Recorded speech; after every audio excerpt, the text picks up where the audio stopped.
Oh my gosh, it's been so long. Oh my gosh. Hello. Welcome back to Socratic Sisters podcast. I'm Sadie. I'm Maggie. And this is Abby. Is it Abby? My dog. If you're listening and not watching, you should go over to YouTube and watch and see what Abby looks like if you haven't seen him. Oh my gosh, he's crazy today. So festive. I don't know what you can see, but we have some Christmas stuff behind us. We have our Christmas tree set up in front of us. Yeah, we are back after a bit of a hiatus. Unplanned. That's okay. Yeah, unplanned. Yeah, so we'll just talk about what's going on with our schedule now. So It'll be changing, yeah. if you missed it on Instagram, I posted about our new schedule, which is going to be every other Wednesday. Follow us on Instagram. Yes, do that for updates And TikTok. stuff. So you won't be out of the loop. Yeah.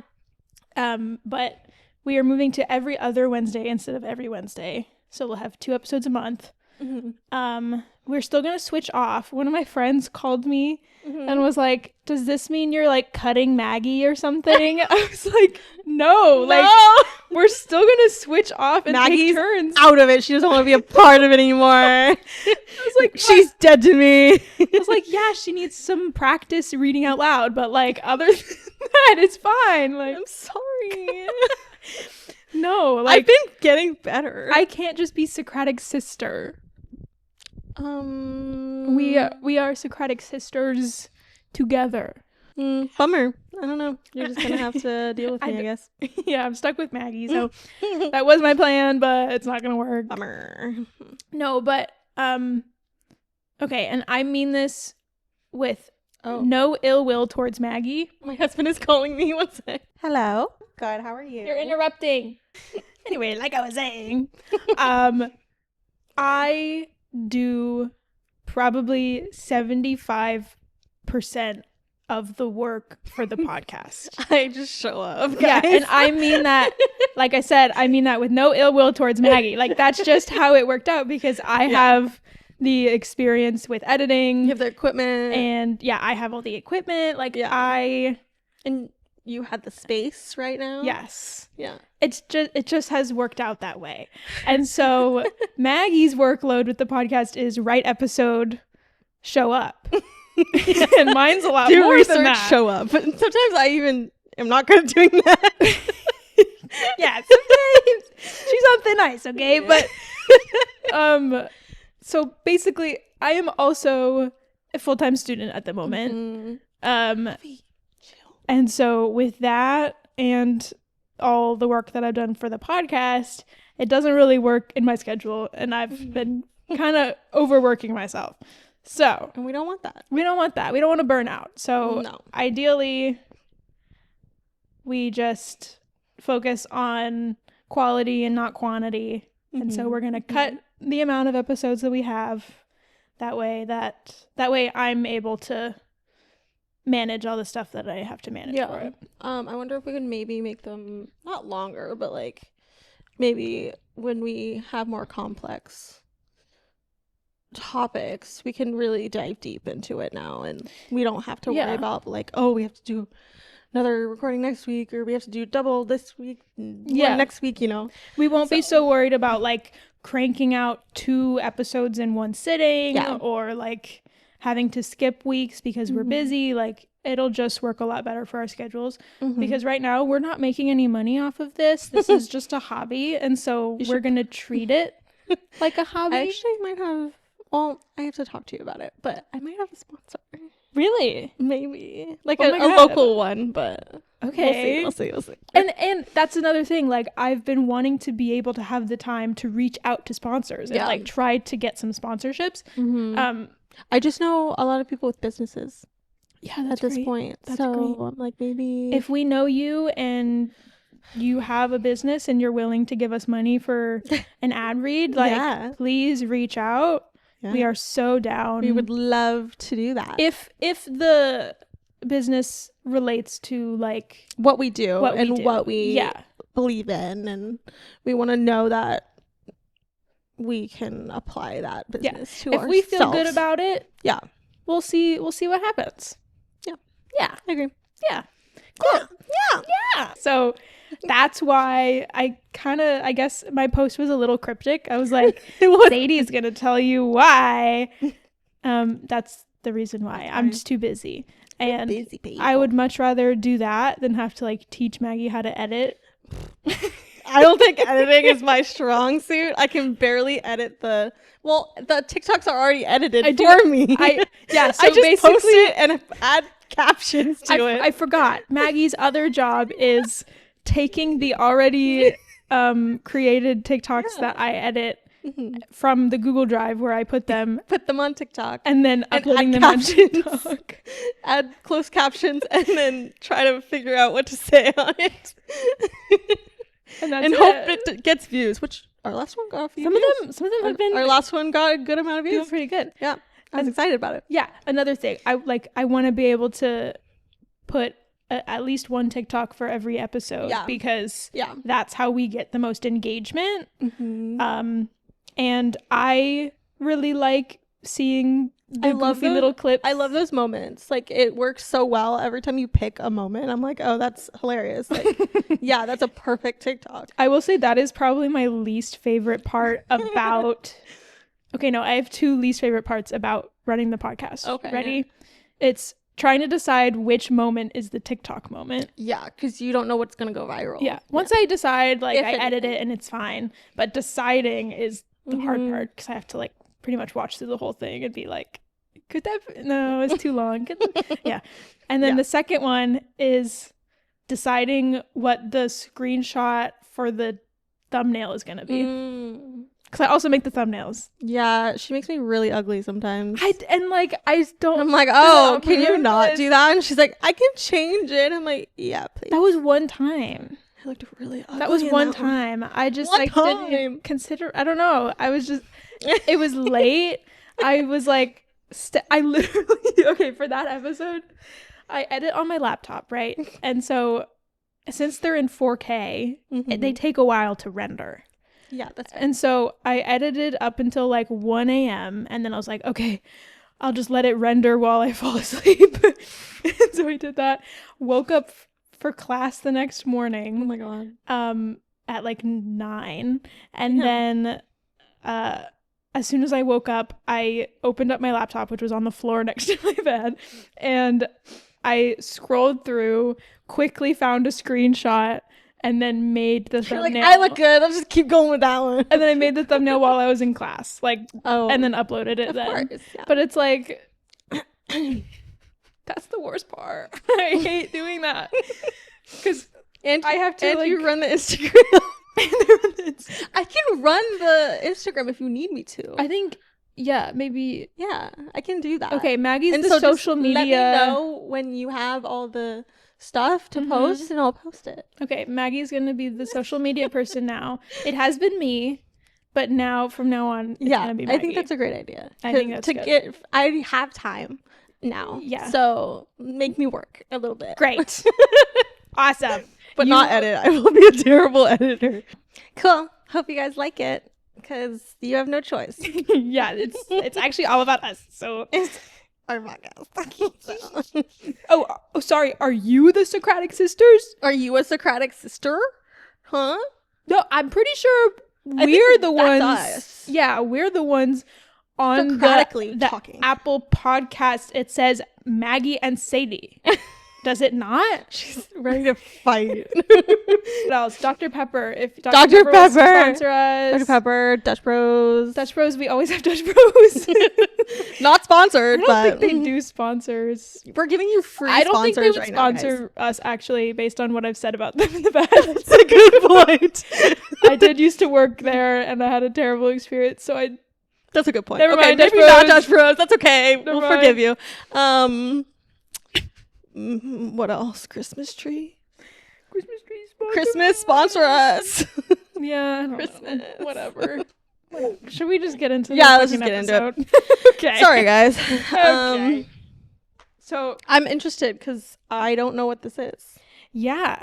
Oh my god. You're playing Sims? Sims is always open on my iPad. Don't look at me. Stop. I used to play Sims free play on my iPod Touch when I was little. Yeah. And I recently rediscovered it. I was like, man, I wish I could play Sims without having to walk to my computer. In the next room. Oh no. But like sometimes I don't have time to just sit down and do a full like gaming sesh, you know? Because when I play Sims, like I want to play for hours. Yeah. So I was like, maybe I'll just re-download the Sims free play on my iPad and like I can just play it while I'm watching TV. Not even close. Yeah, it's nowhere near as good. But I'm like almost through all the levels, so like I have to keep going. Yeah, you have to finish it. I have to keep going. So today we are talking about a very important topic. I think this is the most like historical I will ever be. Okay. We are talking about a real woman, a real situation that happened, and it's a very interesting ethical problem with like medical ethics. Okay, cool. So I'm telling you the story of Henrietta Lacks. Okay. Never heard of her before. I bet you haven't. I bet most people listening have never heard of her, which is insane once you hear of the story. Okay. So she is the woman that has saved millions of lives, tens of millions of lives, and who is sometimes called immortal. Oh. But we'll get to that later. Okay, interesting. Kind of goes into my topic next for the next week. Not at all. Not at all. Immortal. So I read this book in high school, which I have still, the same one that I read in high school, called The Immortal Life of Henrietta Lacks. Oh, wow. It still has all my notes in it. Damn. I made margin notes. I have sticky notes and underlines. Wait, can I read this? Yes. I think you'll be Is it nonfiction? Yeah. Oh, okay. I think you'll be very interested in reading it once I tell you Sure. the gist of the story. Okay. So I highly recommend you guys read it because it is pretty much the only source that I have for the information that I'm sharing today. Love it. And I'm glad I'm able to talk about it. I learned about this in high school. Mm-hmm. I think it should be required reading for every high schooler because it's that important of a story. It's an important story for pretty much all of science, ethics, racial inequality, wealth inequality. We read it in my senior year English class. Okay. But I digress. So, who was Henrietta Lacks? I don't know. I'm going to tell you. Who was she? I'm going to tell you. I just scared you so bad. I'm sorry, Avi. Who is she? And a quick warning, we're not going to go into too much like gory detail, but we will be talking about the slow death of a person. So, oh wow. If that is triggering for you at all, just I don't know. Maybe rewatch last week's. Yeah. Sorry. So Henrietta Lacks was a poor tobacco farmer in Virginia. In 1951, she went to Baltimore to be treated at Johns Hopkins Hospital, since it was the closest hospital that treated Black patients. So like this was the time of Jim Crow. Everything was separate, and not many hospitals treated Black or poor patients. And so she was treated in the public ward, which is like a separate part of the hospital where Black patients and poor patients would get treated for free. Interesting. Oh, wow. It's not as nice as you. No, I'm sure it's really terrible still. But, yeah, and we'll but get into I didn't that. know they did that. Yeah. She went to her local doctor before that, and she said that she had a knot in her womb. Was the in her womb? The words that she used. Yeah. Okay. And so her local doctor found a lump on her cervix and assumed that it was syphilis. Got it tested, and it wasn't. So he sent her to Johns Hopkins to rule out anything more serious. Yeah. And a lot of the medical stuff is taken from her, like, medical records. And things that her family had shared about what was going on, or her friends. So I'm guessing this story was after she had, like, died or whatever. Yeah, this story had not been uncovered. Nobody knew who she was until well, I mean, like, some people knew who she was, but, like, Sure. the story of Henrietta Lacks was not really uncovered until the author of this book went out and uncovered it. Spoke to her family, spoke to the doctors. Like, I love stories like that. Yeah. Oh my gosh. Okay. So in her medical history, she had STDs in the past and at that time from her husband cheating on her, which her husband was also her cousin. Not uncommon for the time. In the 50s? Yeah. Oh. Yeah. She grew up on a farm with all of her cousins, and those were the people that she knew. And so she started having kids with her cousin at 14. Oh. And she had, I think, like 5 or 6 kids, I want to say. Fuck. Yeah, so she had been complaining about this feeling of a knot in her womb for over a year. Ouch. In that time, she got pregnant and had a baby. Well, all feeling that? Yep. Oh. And nobody had taken that complaint seriously, or she had never not. made a complaint to a doctor. Like, oh, she had talked about it. People. Yeah, she had talked with her friends about it and her cousins, but I'm not sure, based on the information that was given, if she had actually gone to a doctor before this time when she was tested for syphilis and they sent her to Johns Hopkins. Okay. What weirds me out is that she had a baby during that time. Yeah. Like, a few months before she had gone to that hospital, she had a baby. So, like, how does the doctor at that same hospital not notice when they're delivering a baby, like, not notice a hard lump on her cervix? Maybe they just don't care at that moment. They're like, I'm doing my job, I guess. Yeah, maybe that's just part of the mistreatment of Black patients at the time. It probably could have been. So they took a biopsy of the lump, and she came back a few months later, and it was a full-blown tumor at that point. And at this point, it's unknown whether her doctors had missed it in her previous exams or if it had just been growing at an incredibly fast rate. So, I just answered my own question. Right, but also it could have also been with, like, they just ignored it or something. It was either there and they ignored it and they didn't bother to look into it, or it wasn't there yet and it had just grown in a couple months into a full tumor. Oh my God. She was diagnosed with cervical cancer after that. Oh. Before receiving treatment, this is interesting, she signed an operation permit, is what they were called, that said, quote, I hereby give consent to the staff of the Johns Hopkins Hospital to perform any operative procedures and under any anesthetic, either local or general, that they may deem necessary in the proper surgical care and treatment of, and then a blank for her name. I do not trust that whatsoever. No. So this was before informed consent was a thing. Yeah, I was going to say. It had been kind of like, it was a general practice in some places, likely hospitals that treated white patients had more information exchanged between doctor and patient. Yeah.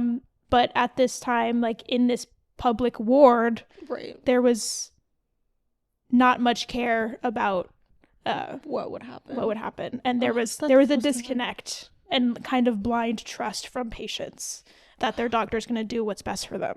And that wasn't what was happening. Absolutely not. She was treated with internal radiation. Basically, they would sew these, like, tubes of radium into her body. So into her uterus and her vagina. Yeah. And then it was outpatient. She left and went home after that. God. Can you fucking imagine? No. I don't even want to go home after going to the gyno. Like, I feel violated after the gyno. I feel like I need a nap. This is insane. Oh my God. So I was surprised to find out that this is still a common treatment, but hold on. Like, because it's localized and it's not just like all over radiation or chemo. Sure. But the delivery method of sewing them into the body is no longer used. Okay, good. I think because it tends to cause more damage than other safer options. Well, they also have, like, I don't know if this is for, like, that type of cancer, if it's for a specific type, but, like, they have pills now. Yeah. And that, there's pros and cons to different treatments. Okay. Like, with the pills, it's your entire body is focused. With this, the idea was that if you put it where the cancer is, then it'll just kill the cancer. Sure. But obviously that's not the case. Yeah. And it did not work for her. Her cancer continued to spread, and it basically burned her body from the inside. Oh my God. Burned her. Oh. Oh no. Yeah. Oh girl. And so they just kept trying it. Oh my God. And she was like, whatever the doctor says is good. Girl. We're going to go with whatever the doctor says. Right. So they had trust. Wow. That, like, her family didn't even know that she had cancer at this point. Like, they didn't know where she was going when she was going to the hospital. It wasn't until a while after that she told her husband about it, because she started not being able to walk. She had to call cabs to get there and get rides from people. Her cousins then found out. Like, it was a whole thing. Because she was just like, yeah, this is nothing. Like, I'm just going to go to the doctor and get treated. I trust it. I don't know how she didn't know how serious it was. Okay. Because, I don't know, maybe this is just hindsight of living in the modern day, but I feel like I wouldn't be like, oh yeah, I trust a doctor, even though racism is a giant issue right now. Absolutely. And there is, like, a significant history of women, especially Black women, being mistreated and not taken seriously 100%. in the medical field, especially with pain management. Yeah. And so we'll get into this, but, like, she was absolutely not... The treatment itself, like, the radiation was what they would have given to anyone else with cervical cancer. Sure. We'll get there. Yeah. So after her first treatment, she went on like normal. Children. What? I'm an aunt. They just had oh my God! They just had their baby this morning. Oh my God! Sorry, Maggie just found out she's an aunt. We're back. Maggie just found out that she's an aunt, so she's freaking out a little bit. Yay! Oh my gosh, that's so cute. Okay. That's actually crazy timing in the story. Okay. Because I was just talking about Henrietta was asking the doctors when she'd be able to stop treatment so that she could have more kids. Yeah. Nobody had told her that she was infertile now because of the treatment. Yeah. That's so sad. And she said that she would not have gone through with the treatment if she knew that she wouldn't have been able to have more kids. Yeah. So she felt betrayed by that because it wasn't informed consent. Like, you didn't have to tell patients the risks about what you were doing. They just said, do whatever you need to do. That's shitty. And that's all she knew. She was a great mother, and that's all she wanted was to keep having more children. Oh, she had a lot. Yeah, but I mean, back then they had a lot of children, and that was her life. She was a farmer and she was a mom. Yeah, farmer. That makes sense. Yeah, and she grew up in a huge family. That's just what they did. Was just keep having babies. She came back to the hospital several times because the pain in her abdomen kept getting worse, but the doctors never took her pain seriously and kept saying, like, in her chart, everything's normal, come back in a month. And sometimes it would say, like, patients complaining of severe pain, everything's normal, come back in a month. Bruh. Like, just completely ignoring severe pain, though. Yeah. Yep. Easy peasy. Over and over. Her body started shutting down. She could barely walk. She couldn't pee on her own. Oh my God. They emptied her bladder at the hospital and then sent her home. When she came back one day and was like, I literally can't pee. And they were like, okay, here's a catheter. And then now go home.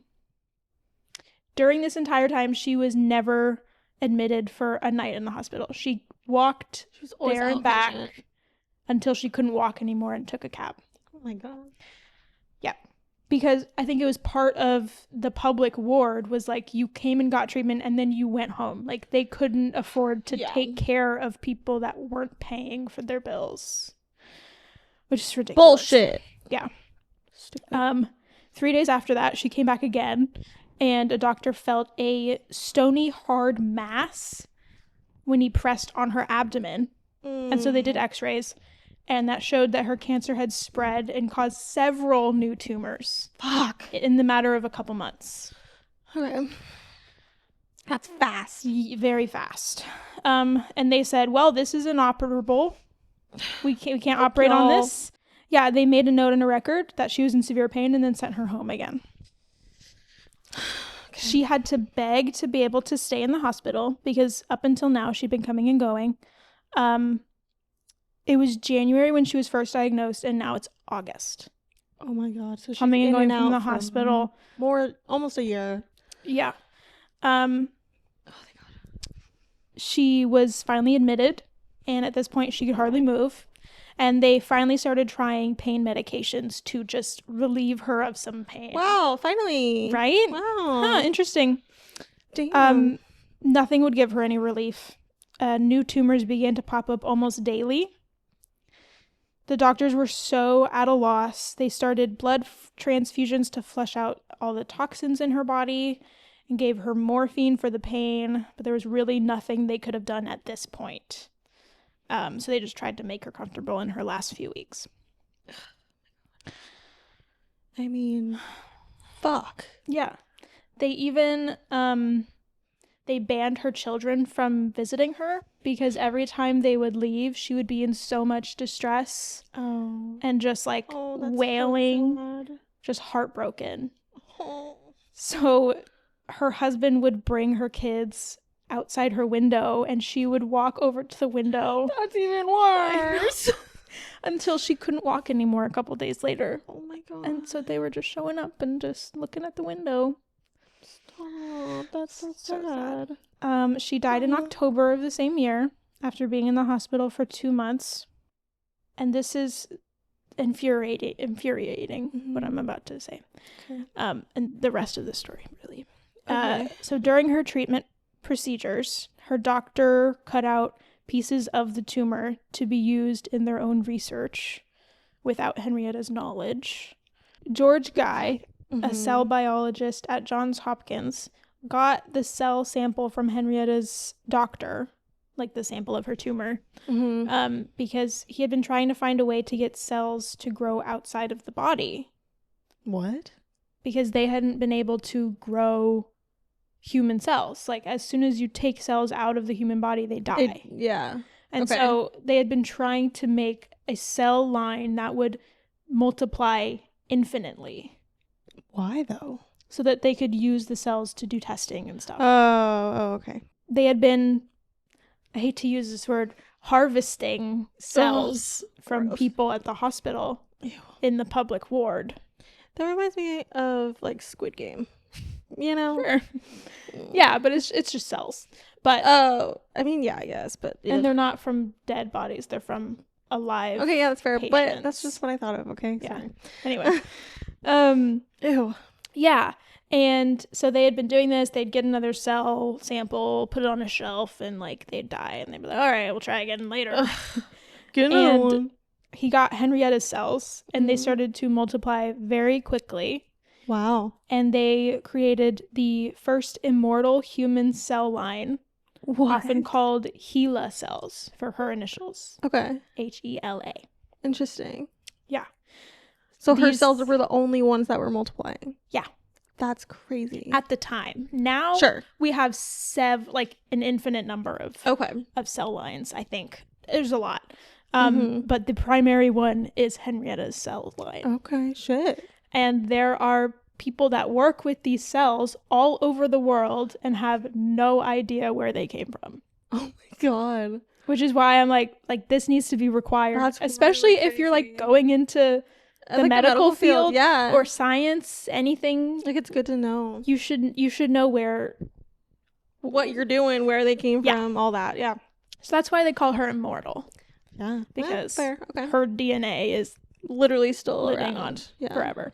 Wow. So these cells were sent off to others for medical research around the world. And of course, when you have something that people want, there is money to be made. Fuck. So obviously there's several ethical problems. The greed sickens me. Yeah, with what happened to Henrietta. One of the big things is the lack of consent. Yeah. Right. Yeah. So in the 50s, informed consent was not yet a requirement in healthcare. And apparently doctors were just doing whatever they wanted. And people just trusted them. Mm-hmm. That's crazy. Instead, it was common for doctors to practice what is called benevolent deception. Oh. So withholding information to keep from disturbing their patients while they treat them. Yeah. So which patients... is what she experienced with like, oh, I want to have more kids. And they just didn't tell her the bad news of that she wouldn't be able to. And then... Oh, fuck them. By the time they admitted her and finally said, okay, we got to do something about her, it was too late. Yeah. Yeah. She likely would have died no matter what, because the treatment that they had at the time was just not effective, and her cancer was so fast growing that it probably would have killed her no matter what. But the fact that she suffered and she couldn't see her kids and she had to beg to be able to get the pain management that she needed to like function is insane. That should never happen again. Like, I'd want someone to like shoot me rather than go through that. Yeah. That's so agonizing. So torturous. So patients would blindly trust their doctors, and there was an idea that doctors, especially white ones, knew what they were doing, and so you shouldn't question them. I don't know why I didn't think that there would be black doctors at that time. You know, because they're all separate.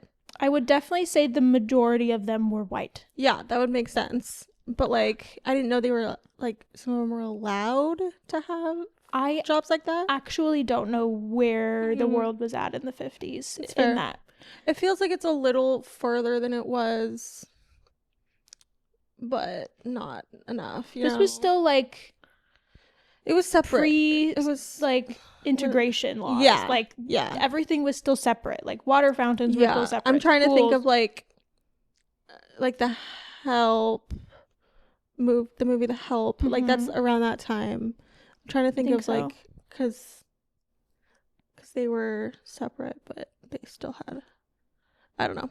Okay, sorry. I'm just trying to think about it. Try to imagine where the world... Where in history are we? Yeah, and I suck at history, so... Yeah, me too.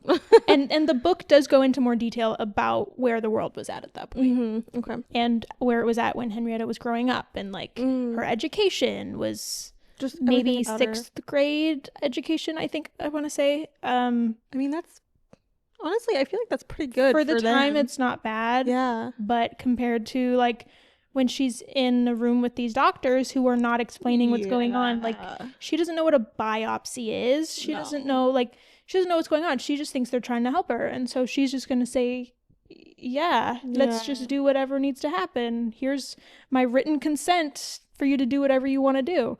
And like at this time, there were a lot of cases, and like past this time too, there were a lot of cases of specifically women having procedures done without their knowledge and consent. Like having their entire reproductive systems removed for surgeries completely unrelated. That's exactly what I was thinking about when you said that it was just blind consent, like consent quote, because I was like, they could do anything because they have permission. That's crazy. Or like the and this is not, I don't have any source for this, but when doctors would perform like have young doctors come in and practice on like women who were unconscious, like practice gynecological procedures on women, and they would never know. Like that it was very psychotic, very common, and I hate that. So okay, there are like 3 or 4 big cases of doctors and surgeons performing procedures without patient consent that ultimately led to informed consent being written into medical law. Obviously, Henrietta's case would have likely been part of this if she had known about it and if she had survived. But patient consent first became required in New York as far as I could find, in 1914, and then over time it expanded. But it wasn't federally required until HIPAA was established in 1996. Wow. That took a long time. And there was like a general like, yeah, you shouldn't do that, but like you could still get away with it. Yeah, it wasn't written into law federally.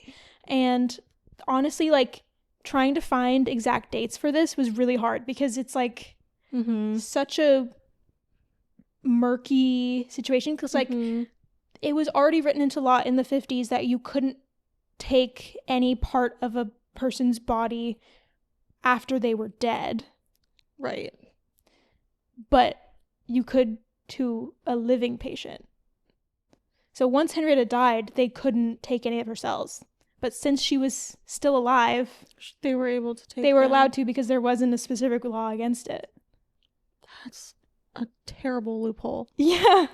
Interesting. I know. So there's a lot of like gray area of like maybe it was not legal, maybe it was, loopholes, stuff like that. So it's hard to really pinpoint exactly when informed consent became a thing, but I mean, they probably didn't want the cells anyways once they were dead because it wouldn't have multiplied, right?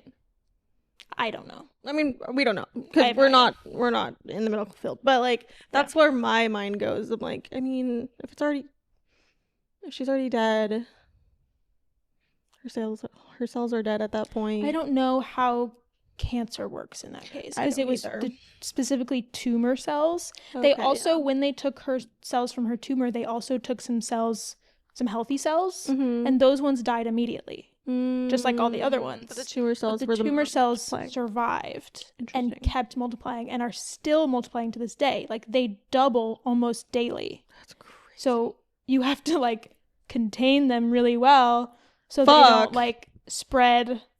Yeah. Like vines, basically, through all your other cell samples. No, I couldn't do that. They're invasive because they grow so fucking fast. It's insane. That's crazy. I know. I don't know how it works. I don't know what's going on. We're not professionals. Yeah. We're just guessing. So Henrietta's surgeon, along with the others at Johns Hopkins, believed that patients in the public ward, so poor people and people of color, were fair game as research subjects. Fair game? Since they wouldn't be able to pay for their treatment. So they couldn't sue anything. They believed that it was their right to take cells and do experiments on these people because they were getting treated for free. It's only fair. Ew. Right? They're still people. People. Of course they didn't see that time. No. They didn't see it like that. It was a superiority thing. Yeah. Ugh, gross. Yeah. So they used it as like a way to make up for their non-payment. It was like, all right, you'll be a research subject. The trade. So since George Guy had been trying to experiment on cervical cancer cells for his project, like trying to replicate cells, his buddy, who happened to be Henrietta's surgeon, started to collect cells from every woman who came into the hospital with cervical cancer. Okay. And wouldn't you know, Henrietta's just happened to keep going. What? Wow, but how great for them. Good thing we were collecting samples from every woman that came in with cancer. But theirs didn't multiply? Is that what you're saying? Correct. Oh. But they wanted to see if it was the same?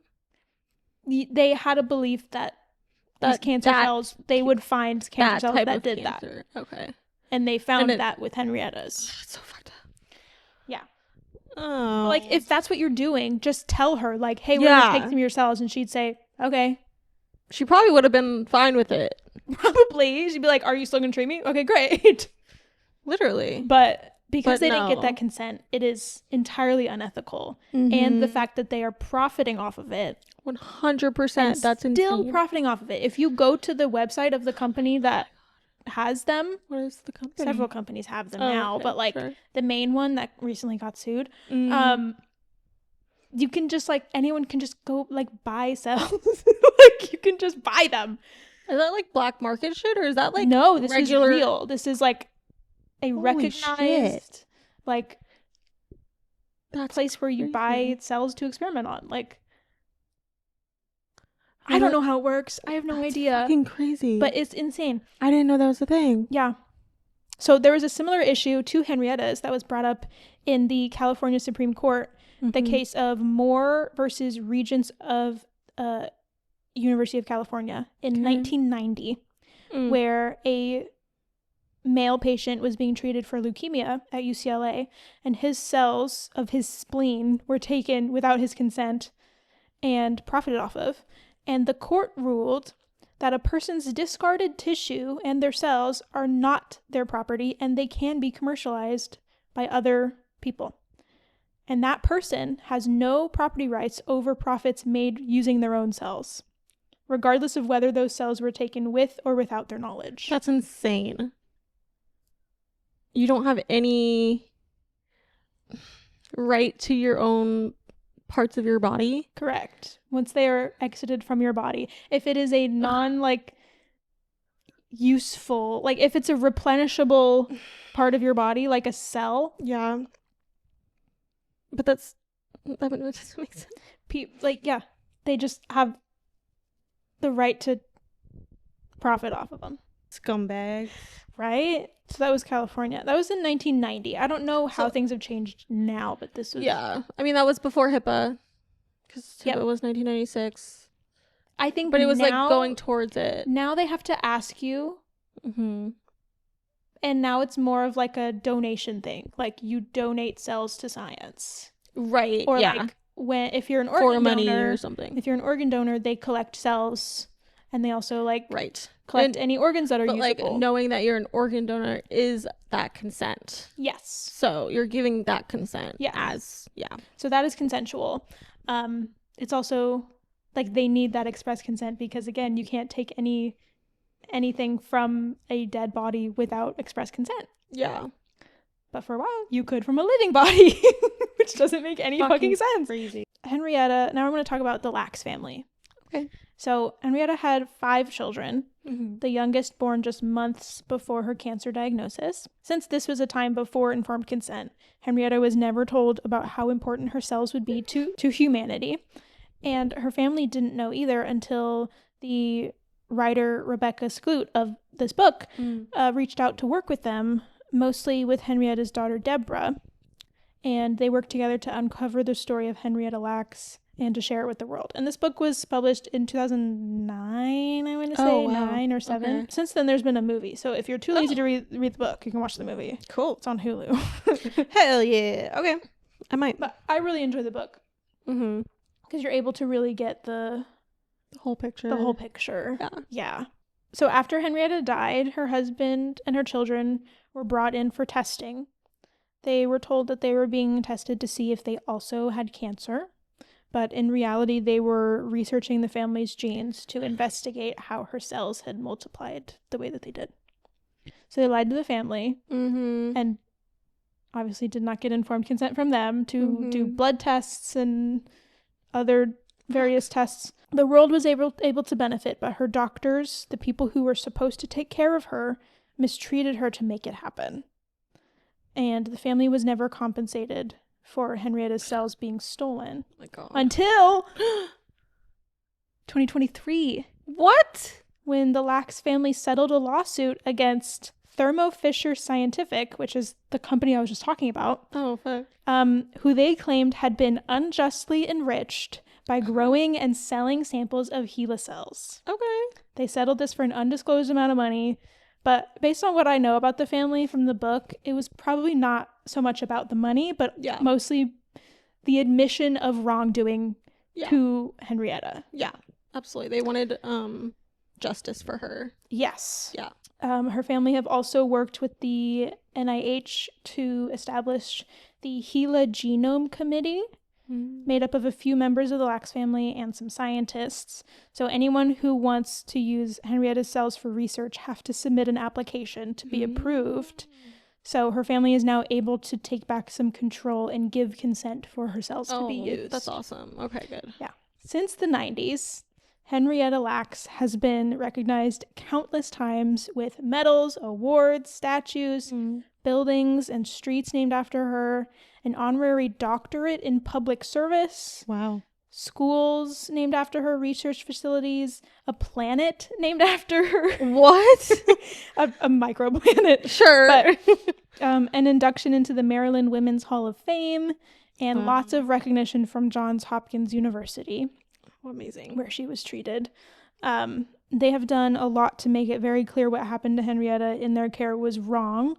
And they have been committed to honoring her legacy through a building named after her, an annual conference on bioethics, a scholarship program, and the Henrietta Lacks Memorial Award for community-based programs. Rebecca Skloot, the author of the book, also created the Henrietta Lacks Foundation, which provides financial assistance to individuals and families who were involved in historic research cases without their knowledge, consent, or benefit.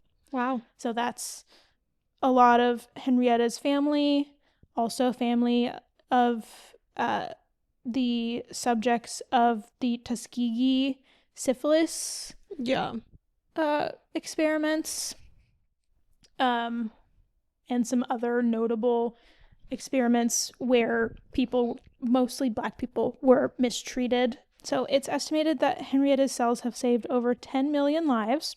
Wow. And not just saved, but created lives as well.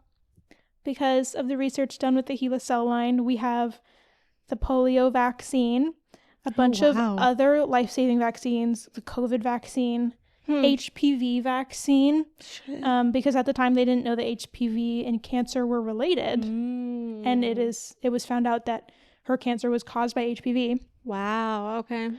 Because she had STDs. Yeah, that makes sense. Yes. And so that information also helped develop the vaccine. Also, IVF really is because of HeLa cells and some cancer medications and chemo.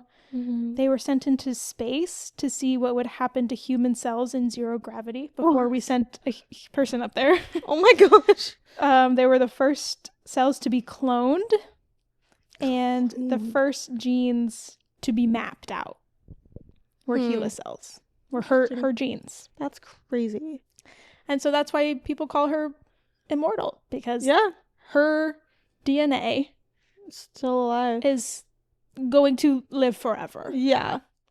That's crazy. Isn't it insane? Like, why do we not learn about this in biology in high school? I never learned about that. That's crazy. Yeah. So if you ever hear about HeLa cells, just know there was a person and a story behind those. That. And the reason that we have so many life-saving vaccines and treatments is because of this. But then it also brings up ethically, it is horrible what happened to her. Absolutely. She suffered so much. Yeah. If those cells hadn't been taken from her and that discovery hadn't been made, I'm sure we would have been able to make it eventually. Yeah. But maybe because there are several immortal cell lines now. Yeah. But at the time, it was so necessary in medicine for those discoveries to be made. The way that they were made, not necessary. Yeah. And disappointing. Yeah, the way they went about it was the worst. But so it kind of sucks that those scientists are credited with those discoveries. Yeah, but I'm glad she's credited a lot. Yes. That makes it a lot better in my eyes. Yeah. Because she's recognized completely. So yes, and I think it's very important that her story is told and that this is why I wanted to take my time with writing this episode, because this is such an important story of a very important woman, and she died having no idea what was going on. She almost everyone that Rebecca Skloot interviewed who had ever met George Guy said that he never bothered to meet Henrietta. by the time she died, he had already been profiting off of her. And he never felt the need to go and visit. Except for one person did say, like, that he visited, like, one of his colleagues was like, no, he went and he stood over her and said, "You're gonna save lives." But it's like some corny, like, quote that was probably made up. Yeah, it could have been made up. Because everyone else that knew him said, like, no, he never bothered to do that. So trying to defend him or something. If you want to hear all of the details of this story and the story of Rebecca Skloot and Henrietta's daughter Deborah uncovering what happened to Henrietta, it's a really touching, sad story, but I think it's very important. So I would highly recommend that you read the book The Immortal Life of Henrietta Lacks. You can get it at the library, you can get the audiobook, you can watch the movie, like, just please, like, educate yourselves. Yeah, it's very important, and she's part of the reason that we have the healthcare that we have now. I'm so glad you covered this because I had no idea. Yeah. Oh my god. This was like life-changing. Learning about this in senior year, I was like, how do we not talk about this all the time? Yeah. It's just one of those things. It's like, how do I go about my life now without thinking like, oh yeah, Henrietta Lacks is the reason that I'm able to go get a vaccine at Walgreens or able to have the option of IVF if I want to in the future, or like the reason that pap smears are successful now, because at the time they did them, but they weren't able to make the connections between HPV and cervical cancer, and the treatments weren't quite as good, and like her cells are the reason that we have all of that. Yeah. So, wow. Say a little thank you to Henrietta Lacks next time you're getting your COVID booster. And get your COVID booster. Also flu shot. Flu is supposed to be really bad this year, so I already got both. I got my flu shot. I've not gotten my COVID shot yet. I got mine before your wedding, because I was like, I just have a feeling. Yeah, no, that's so fair. Wow. That's amazing. I know. It's a heavy story, but oh, for sure. It's important. It's extremely important to talk about. Yeah. Especially in these days where people are stupid and are not vaccinating their kids. Thanks for covering that. That was awesome.